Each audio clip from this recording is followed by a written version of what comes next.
Okay, so I survived my YouTube debut, I think. Where I offered my thoughts on Leopold and about the meaning of the title of Why Being Less Bad is No Good. In this video, I'll answer the group questions assigned to Group 4. The questions are: what are the core characteristics of a sustainable community? Which companies, according to McDonough and Brongart, have led to the charge toward eco-efficiency? And last, I will offer my critique on the corporation's place as leaders in sustainability. Um, the Ajamin text clearly outlines the characteristics of a sustainable community on page 63. These characteristics are to protect and enhance the environment. One of the things listed here is the value uh, to value and protect the diversity of nature, and I'll get back to this in a moment. The other characteristics, which I think are equally essential, are to meet the social needs and promote economic access.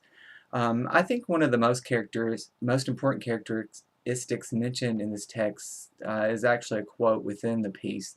The quote is by Roseland from 1998, but it says, a sustainable community is continually adjusting to meet the social and economic needs of its residents while preserving the environment's ability to support it. This means that we must be willing to amend our policies as we gain new and unbiased knowledge in regard to what is more sustainable. Speaking of unbiased knowledge, I was appalled when I read the list of companies that officially coined the word eco-efficiency. With the companies like Conagra, Dow, DuPont, now even Monsanto leading the U.S. on what is environmentally sustainable, it's no wonder to me that uh, that the U.S. is the world's leader in consumption as well as pollution. These companies are chemical companies, and chemical companies with not a very good track record at that. Companies with so much to gain when the data favors their bottom line should not be in a position to make decisions for the world. Um, I can't help but to get on my Monsanto soapbox for a second, but Monsanto was the first company to successfully market a GMO. They also was one of the first companies to manufacture DDT, which was mentioned in the text.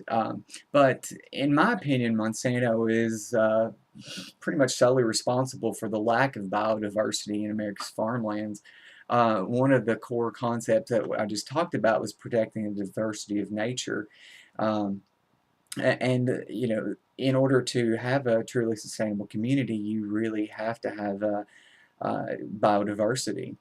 So I'll get off of the Monsanto soapbox, but I'm going to jump right back onto Dow. Um, I have a little bit of history with these agriculture companies.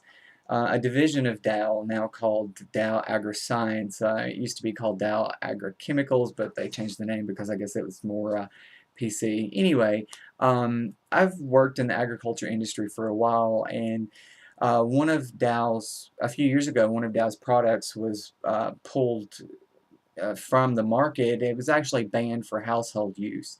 I worked in a greenhouse that sold plants, and we couldn't use the pesticide on the plants inside the greenhouses because the plants could potentially end up in the home. But we could still use the chemical on the plants outside. Um, you know, if you go to Dow's website, you'll see all kinds of words. You'll see words like sustainability, education, innovation. The things that you won't see on Dow's webpage is the mounds and mounds of mounting evidence that one of their most popular pesticides causes birth defects and has been linked to many other chronic diseases. And there's enough evidence that the FDA banned this particular chemical for home use, yet it was still permitted to be used on crops. Basically, they were saying we can't breathe in the fumes or the gases from this, but it's okay to eat it, so go ahead.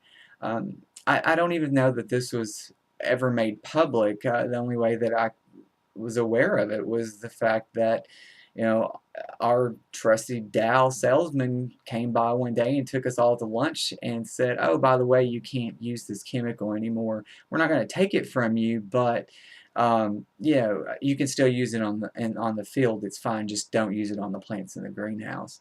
And I just thought that was just crazy that they had so much power, I guess, within our government regulation agencies that I'm almost certain that it shouldn't be used at all. But um, they're saying don't use it in the household in your house, but you can use it on the crop. So it's like, okay, don't breathe in the fumes, but go ahead and eat it. But anyway, I guess that's all for now. I hope that I made some good points, and for the moderator, I hope that I'm clear enough that you can get some stuff to put together for our video.